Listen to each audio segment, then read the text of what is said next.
धर्म पूर्वक अर्थ कमाओ, पाप का पैसा नहीं। खूब भगवान नाम जप, भगवत कीर्तन, ये परम पुरुषार्थ है, इसी से भगवत प्राप्ति हो जाएगी। और ज्यादा प्रपंच करने की जरूरत नहीं। क्षमावशी कृतिर्लोके क्षमया किम न साध्यते, शांति खड्गः करे यस्य किम करिष्यति दुर्जना। जब तुम धर्म मार्ग में चलोगे तो दुर्जन लोग तुम्हें परेशान करेंगे। तुम्हारे पास ढाल और तलवार है जैसे, तो शत्रु को परास्त कर दोगे, उसके वार को सह लोगे। तो ढाल क्या है? क्षमा। आपको जब कोई गाली दे, अपमान करे, तो अपने भजन को बचाने के लिए क्षमा रूपी ढाल का प्रयोग करो। और दुर्जन जब प्रहार करते हैं, निंदा करते हैं, अंदर से काम क्रोध आदि, तो शांति रूपी तलवार से काट दो। शांत रहो, चुप रहो, क्षमा कर दो। क्षमा रूपी ढाल, शांत रूपी तलवार, इससे आप क्रॉस करते हुए चले जाओगे भगवत मार्ग में आगे। स्वर्ग के देवता, बड़े बड़े देवता जिसको नमस्कार करते हैं, वो कौन सा पुरुष होता है? बोले वो दो प्रकार के होते हैं। एक होते हैं जो बलपूर्वक दंड देने में क्षमता रखते हैं, पर उनका अपमान निंदा करो वो सह लेंगे, और निर्धन होने पर भी, अवसर आने पर सब कुछ लुटाने के लिए तैयार हैं। इन दो पुरुषों को बड़े बड़े देवता भी नमस्कार करते हैं। गरीब होने पर भी दान देने का उत्साह, और बलवान होने पर भी सहनशीलता। दूसरे के द्वारा किया हुआ निंदा, अपमान आदि मौन होकर सह लेते हैं, यद्यप सामर्थ्य उनमें दंड देने की है। गरीब होते हुए भी दूसरों को खिलाने पिलाने, दान देने का उत्साह, इन दो को बड़े बड़े देवता भी नमस्कार करते हैं। द्वांभसी निवेष्टव्यो गले बद्ध्वा दृढ़ाम शिलाम, धनवंत मादातारम दरिद्रम चातपस्विनम।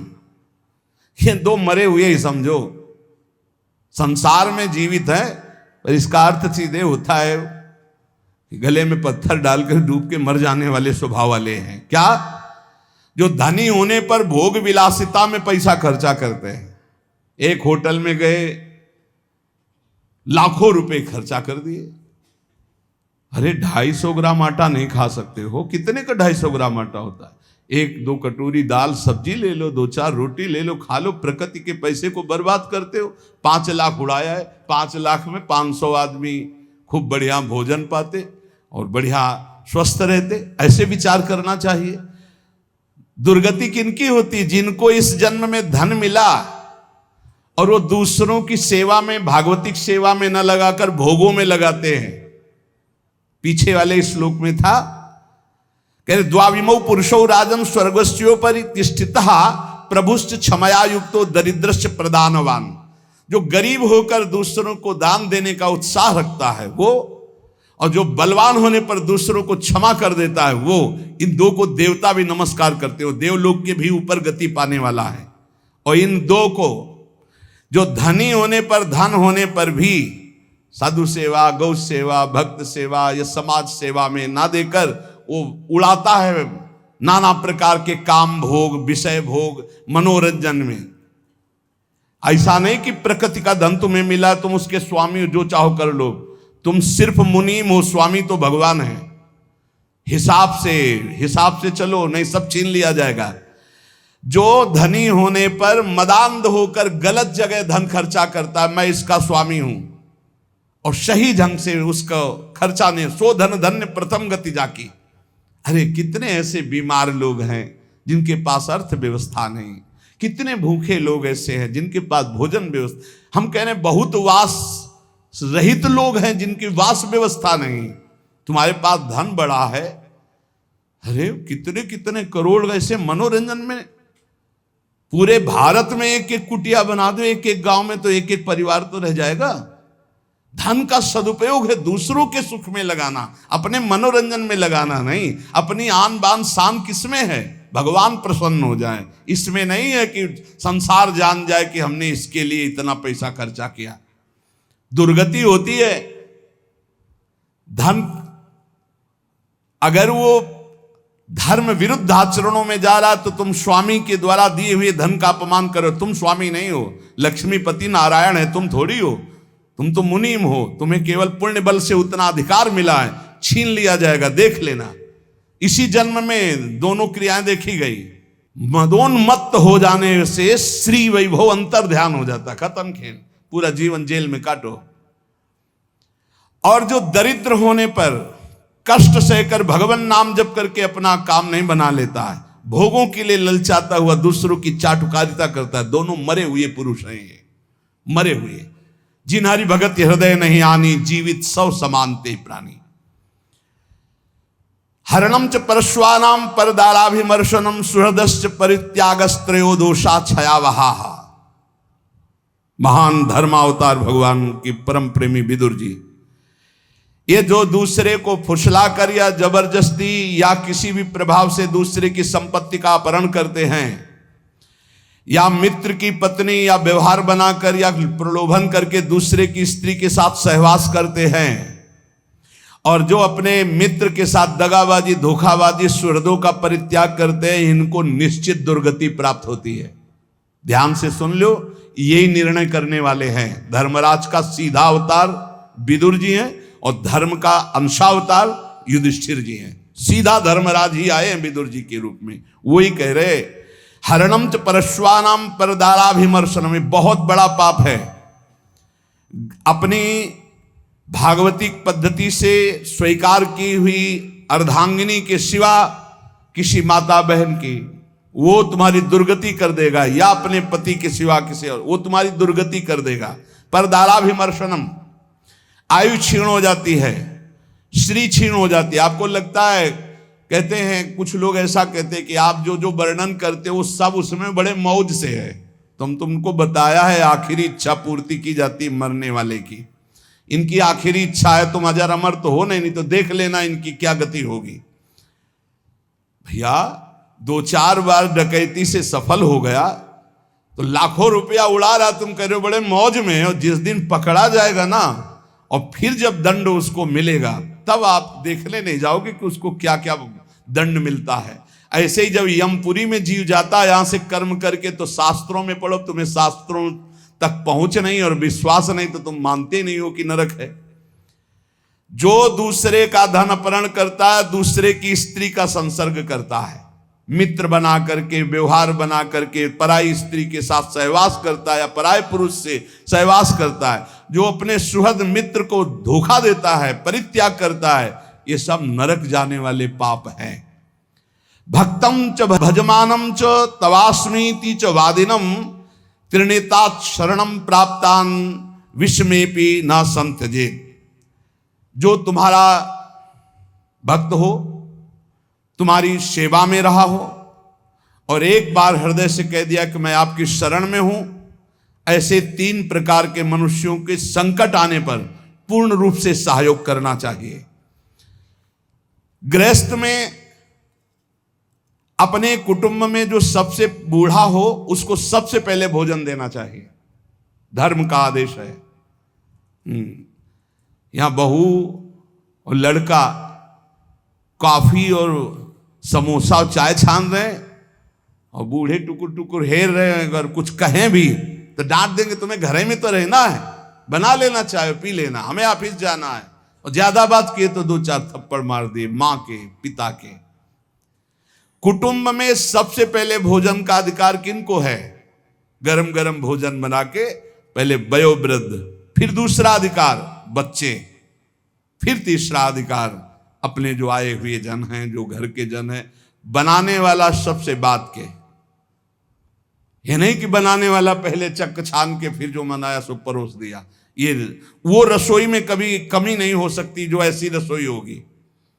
एक अन्नपूर्णा जी का कृपा प्रसाद होता है उस रसोई में। रसोई में कभी भोजन पाया ना जाए, रसोई कभी झूठी ना हो, बाहरी कोई रसोई देख ना पावे, रसोई पर्दे में रहे और पवाते रहो। आप देखो अन्नपूर्णा कैसे आप पर कृपा करती है। लेकिन यहाँ तो ऐसे दलिद्राएं की हद है, हद है। वो उतार के रखा, धुआं निकला, मुंह में डाल के खा रहे हैं, वही खा रहे हैं, परोसा। ना भगवान से मतलब, ना भगत से मतलब है, ना बूढ़ों से मतलब है, ना। ऐसी दलिद्रता छाई हुई है रसेंद्री जनेंद्री की, पूछो मत। ध्यान से सुने, इसीलिए महापुरुषों के वचन सुना रहे। आज से जो सुन रहे हैं, भोजन में सबसे पहला अधिकार रसोई में वयोवृद्ध का है। हम कह रहे ठाकुर जी को भोग लगा दिखा के उनको पवाओ, पहले बच्चों को पवाओ, जो और अपने जन उनको। रसोई करता वो सबसे बात के, जो घर का स्वामी बनने का अधिकार रखते हैं उनको सबसे बात के पाना चाहिए, पहले सबको पवा देना। मुखिया मुख सो चाहिए, खान पान सो एक भी ऐसा कोई भोजन का पदार्थ ना हो जो किसी को न दिया गया हो।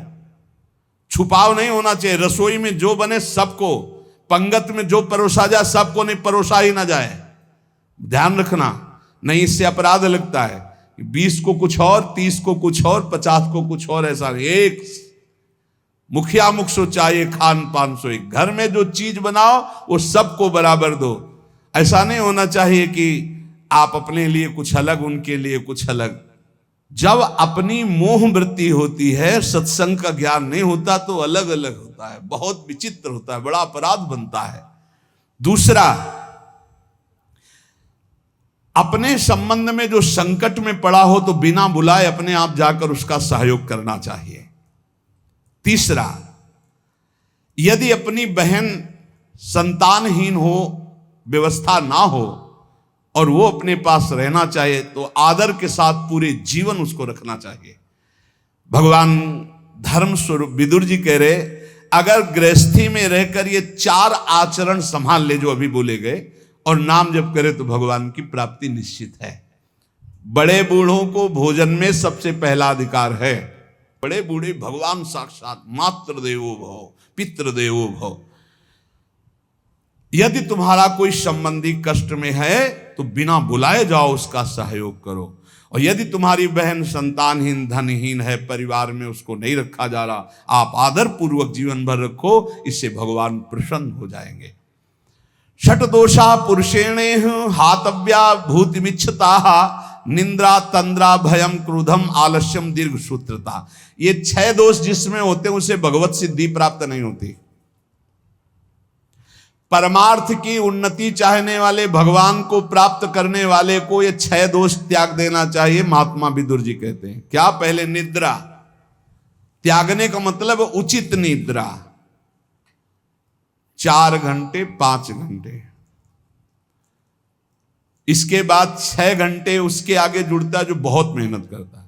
7 घंटे उसके आगे जुड़ता है जो गृहस्थी में है, थोड़ा भी परमार्थ में अगर अभी चलना शुरू किया है। इसके आगे जो सोते हैं वो भगवान जाने। और कलयुग की रीत ऐसी हो गई, वो कह रहा था कि हम सबको नरक पहुंचाएंगे। सूर्य उदय होते समय जो सैया में पड़ा सोया होता है, उसकी बुद्धि, उसकी श्री कीर्ति, आयु, ये सब नष्ट होता है। और प्रायः इस समय हमें लगता है कि 100 में 30 जगते होंगे और 70 सोते होंगे सूर्य भगवान के उदय होने, या और प्लस हो सकता है, और प्लस हो सकता है। 4 बजे जग जाए वो तो बहुत बड़ी बात है। हम कह रहे हैं 5 बजे, हम कह रहे हैं ऐसे जग जाओ कि सूर्य भगवान उदय हो रहे हैं, आप जल्दी से नहा धो के 2 चुल्लू अर्घ तो दे दो। भुवन भास्कर पधारे, अर्घ देने की तो बात जाने तो 11 बजे दिन तक सोते हैं। हमें लगता है इनकी जिंदगी क्या है जो 11 बजे दिन तक सोते। 11 बजे तो विश्राम का समय दूसरा आ जाता है। 1 बजे रात के जगह तो 11 बजे तो थोड़ा विश्राम का समय आ जाता है। ये 11 बजे तक जगते होंगे तो राजभोग कब पाते होंगे? फिर इनका शयन भोग तो निशाचरी ही होता होगा। रात्रि में 11 के बाद नहीं, 2 बजे सोते होंगे। 3, 4, 5, 6, 7, 8, 9, 10, 11, मतलब कम से कम 9 घंटे सोते हैं।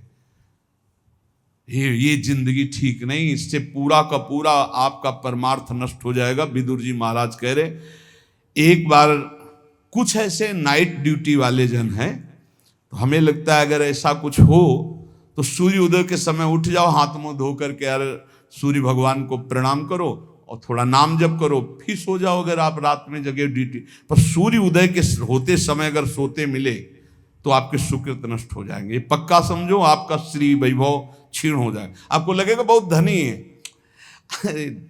ये धन कितने मिनट का भैया, आंख मुंदी खत्म खेल जाएगा यहां का बैंक बैलेंस। हम उस धन की बात कर रहे हैं जो तुम्हें जन्म मृत्यु के चक्र से छुड़ाएगा। पहला है निद्रा, इस पर शासन करो। दूसरा है तंद्रा। तंद्रा का मतलब होता है ना नींद है ना जागृत है, वो एकदम खोए रहते हैं, ऐसे चेतना में आए, ना सो रहे हैं ना जग रहे हैं। सोने का मतलब था सोने में एक अलार्म बजता रहता, वो पता चल रहा है कि सो रहा है। और एक तंद्रा होती कि उसमें अलार्म नहीं बजेगा, वो चल रहा, वो तंद्रा। और तीसरा भय। किसी ने हमसे पूछा कि आपको भय है? मुझे लगता है आपको कभी कोई भय नहीं, क्योंकि आपका सत्संग सुनते हैं। हमका एक भय है, एक भय हर समय बना रहता है कि लाखों की श्रद्धा है, हे भगवान कभी हमारे द्वारा मन वचन कर्म से ऐसा कोई कार्य न बन जाए जिससे किसी की श्रद्धा नष्ट हो जाए, उसका भगवत मार्ग रुक जाए। बस एक बात का भय रहता है, हमारे द्वारा कहीं कोई ऐसी वचन न निकल जाए किसी को पीड़ा पहुंचे, हमारे द्वारा कोई ऐसा कर्म न बन जाए जिससे किसी की श्रद्धा नष्ट हो जाए। क्योंकि संतों पर श्रद्धा बहुत समय के बाद होती है। समय समय पर ऐसा भगवान का एक संत की क्रिया से लाखों संतों की प्रति अश्रद्धा हो जाएगी। हे प्रभु कभी हमारे द्वारा ऐसा आचरण न बने, हमारे वचन ऐसे न निकले, हमारा कोई ऐसा भाव न हो जिससे किसी की श्रद्धा का नाश हो। इस बात से भय लगता है, बस किसी की श्रद्धा नष्ट ना हो। हमारी गति दुर्गति को उसे कोई फर्क नहीं, सामने वाले की गति ना बिगड़े, उसका भाव मंगल मन रहे, हमारे अंदर कोई ऐसी वार्ता ना आ जाए, कोई ऐसा दोष ना आ जाए जिससे किसी को भाव बिगड़ जाए। बस एक भय रहता है, और ये भय भजन बढ़ाने में काम आता है। यही डर ही डरपि हरिवंश हित, जिनो भ्रमय गुण सलिल पर, जी नामन मंगल लोक त्यों सुहरिपद भज न विलंब कर। इस डर से डरते रहना चाहिए कि कहीं हमें माया की त्रिगुणात्मिका वृत्ति फिसला न दे। इसलिए हर समय जिनका नाम तीनों लोकों का मंगल करने वाला है, उन हरि का जप करते रहना चाहिए, राधा राधा हरि हरि। और भय, ये अन्य भय भगवान की प्राप्ति में बाधा पहुंचा देगा। निद्रा, तंद्रा और भय और क्रोध, ये तो निश्चित समझो, अनुभव की भी बात कह रहे हैं, महीनों के भजन को शांत कर देता है। जो भजन का तेज उत्पन्न होकर ज्ञान प्रकाशित करता है उसी को बैठाल देता है। क्रोध नहीं आना चाहिए, गुस्सा नहीं आनी चाहिए। और आलस्य, ये आलस्य भजन मार्ग में बहुत ही घातक है। अरे कल कर लेंगे, 11 माला तो कहा है, आज 5 कर लिया है, कल 11 और 6 कर लेंगे, और कल ही आलस्य दिखाएगा, परसों कल धीरे धीरे खत्म नियम। दीर्घ सूत्रता, हर कार्य को आगे टालते रहना। निद्रा, तंद्रा, भय, क्रोध, आलस्य, दीर्घ सूत्रता, ये 6 दोष भगवत प्राप्ति नहीं होने देते, इसलिए इनका त्याग करें। जो अपने सुख में प्रसन्न नहीं होता, दूसरे के दुख में हर्षित नहीं होता, जो दान देने के बाद कभी किसी से बोलता भी नहीं है कि मैंने इतना अमुक को दिया, बिल्कुल शांत, कोई जानता ही नहीं कि दिया, वह भगवत मार्ग में आगे बढ़ता चला जाएगा। चाहे जैसा सम्मान, प्रियता, सुख, अनुकूलता, बिल्कुल गंभीर। दूसरे का दुख देखकर दुखी होना, ना कि हर्षित होना। और अपना जो दान है वो कोई जान न पावे कि हमने दिया है। ऐसे 3 प्रधान आचरण ये हैं जो भगवत मार्ग में आगे बढ़ाते हैं। एक भक्त थे, एक दिन वो कह रहे थे कि हमारे हृदय में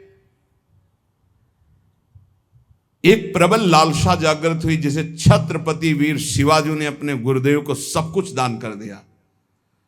मेरा हृदय कहता है मैं अपने गुरुदेव को अपने प्राण तक दान कर दूं, फिर भी मैं संकुचित हूं कि गुरुदेव को मेरे प्राण किस काम में आएंगे।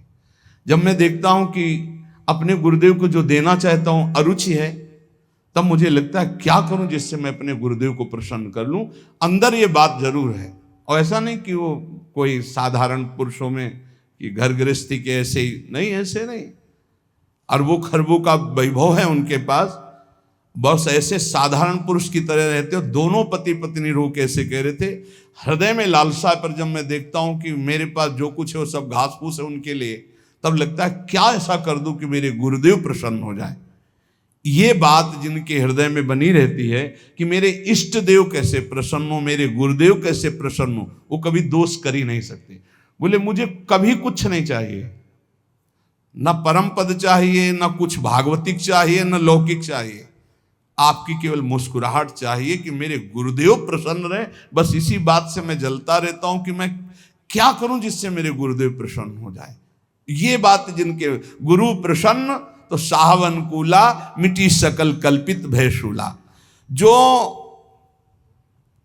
समुद्र पर्यंत पृथ्वी का वैभव प्राप्त होने पर भी खुश नहीं होता, ये खुशी का विषय नहीं। खुशी का विषय है भगवान की प्राप्ति होना। जो प्रचुर धनराशि का स्वामी होकर भी उसका भोग नहीं करता, अपनी इंद्रियों को वश में करके उतना ही उचित, एक हमने देखा बड़ा वैभव था, लेकिन वो उतना ही प्रयोग करते थे जितना, अगर उनको 100 ग्राम पानी की जरूरत है तो 5 ग्राम पानी भी एक्स्ट्रा नहीं गिरने देंगे। कहते हैं प्रकृति का है ये, उतना ही लो जितना आपको जरूरत है, बिजली उतना ही लो जितनी जरूरत है, वस्तु बहुत है लेकिन उतना ही प्रयोग करो जितना जरूरत है, वो प्रकृति की है, भगवान ने आपके हिस्से में दी, प्रकृति की सेवा में लगा दो। समुद्र पर्यंत पृथ्वी का वैभव, प्रचुर धनराशि का स्वामी होकर भी जो अपनी इंद्रियों पर अधिकार रखता है, फूला नहीं होता, अभिमान नहीं करता, उचित प्रयोग करके दूसरों की सेवा में लगाता है, वो भगवत प्राप्ति के लिए आगे बढ़ जाता है। और जो उसका इंद्रियों के वश होकर भोगों में व्यतीत करता है, वो ऐश्वर्य से भी भ्रष्ट हो जाता है और दुर्गति को प्राप्त होता है। अनुसूयायां आर्जवम शौचम संतोषा प्रिवादिता दमः सत्य मनायासो न भवंती दुरात्मनाम। किसी के गुणों में दोष ना देखना, सरल स्वभाव रखना, पवित्र वस्त्र, पवित्र शरीर, पवित्र विचार रखना, संतोष, प्रिय वचन, इंद्रियों को भोगों से हटाना, सत्य भाषण करना और क्लेश तनिक भी मन में ना आने देना, संतुष्टायन के हर स्थिति में प्रसन्न रहना सीखो। बोले ये भगवत प्राप्त होने वाले पुरुष के लक्षण हैं। फिर देख लो, किसी के गुणों में दोष न देखना, अर्थात किसी में दोष दर्शन न करना, किसी में भी। एक ने 2-3 दिन पहले एकांतिक में प्रश्न किया कि हमारा संतों के प्रति दोष दर्शन होता है, क्यों? क्या आपको दोष दर्शन होता है? क्या आप संतों से? पता नहीं, ऐसे मन हमारा नहीं। तुमका तुम्हारा मन पापी है इसलिए दोष दर्शन करता है, पाप है तुम्हारे अंदर इसलिए दर्शन होता है। अगर पवित्र हो जाए, भी चश्मा ठीक हो तो देखो आप। बोले कई बार जैसे सत्संग सुनते हैं, सब बातें सुनते हैं तो विश्वास नहीं होता। तो अशुभ कर्म करने वाले को विश्वास होगा, पापात्मा को विश्वास होगा। पापवंत कर श्रेष्ठ स्वभाव भजन मूर्ति भाव न काओ। अशुद्ध आचरण करोगे, दूसरों पर दोषारोपण करोगे। अभी अपना चश्मा ठीक कर दे, भगवान के सिवा कोई नहीं है, सच्चिदानंद प्रभु के। बोले मन मेरे वश में नहीं। हम कहा नहीं, उसको डांटिए। बोले भी नहीं है वश में। तो हम कहा आप अपनी बेटी की तरफ गंदी दृष्टि से देख सकते हो? बोले नहीं। उनका बहन की तरफ? बोले नहीं। तो गुरु की तरफ कैसे देख सकते हो? केवल बकवास। ऐसा तुम्हारा मन है? अगर ऐसा मन है कि जो तो फिर ऐसा भी कर सकता है, नहीं तो फिर ऐसा कैसे कर सकता है? शासन में एक तरफ छूट दे दो, एक तरफ उसको नहीं, ऐसा नहीं। मन पर शासन बुद्धि का हो और बुद्धि पर शासन शास्त्र और सदगुरुदेव का हो, तब चलता है। किसी के भी गुणों में तुम्हें दोष देखने का अधिकार नहीं।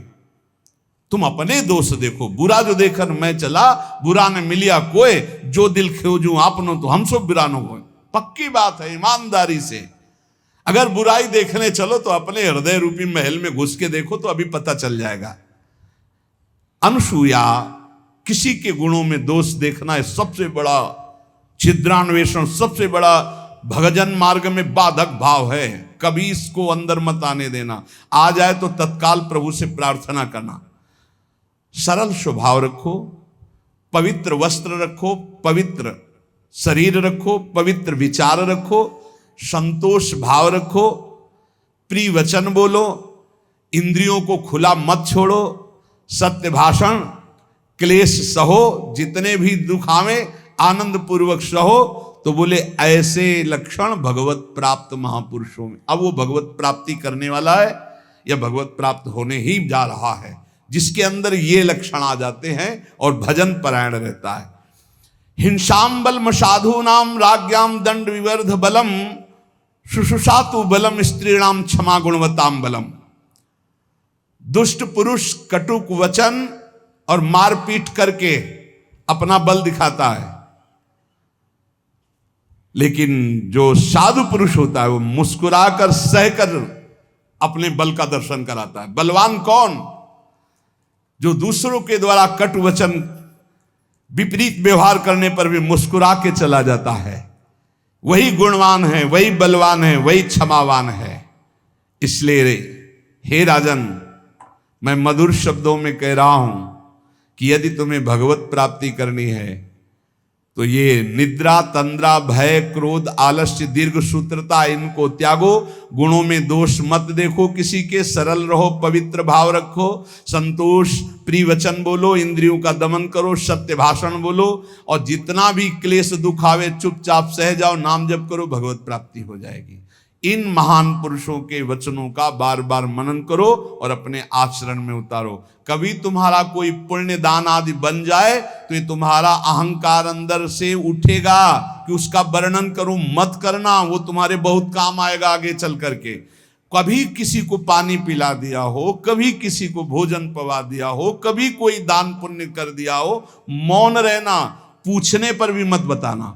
कोई पूछे वृंदावन गए थे, कुछ तो खवाया पिया होगा संतों को, मत बोलो अरे हमारे को खाने को नहीं, हम दूसरे को क्या खवा देंगे, हम ही को भगवान पवा रहे हैं। ऐसे अपने पुण्य को छुपाओ। और अगर कोई संत महापुरुषों का समागम मिले तो भगवत प्राप्ति के योग्य जो वचन निकल रहे उनको ऐसे पकड़ो जैसे कोई गरीब आदमी संपत्ति को पकड़ता है, और उन वचनों का बार बार मनन करो। तो जैसे पात्र को मांजा जाता है तो निर्मल हो जाता है, ऐसे जब हम सत्संग के वचन चिंतन करते हैं तो हमारा मन, हमारा बुद्धि, हमारा चित्त, हमारा अहंकार ये निर्मल होने लगता है। निर्मल अहंकार भगवत स्वरूप है। इसलिए खूब नाम जप करो, सत्संग का मनन करो, और इसी जन्म में हम भगवत प्राप्ति करें ऐसा निश्चय करो। शेष चर्चा आगे। श्री राधा वल्लभ लाल की।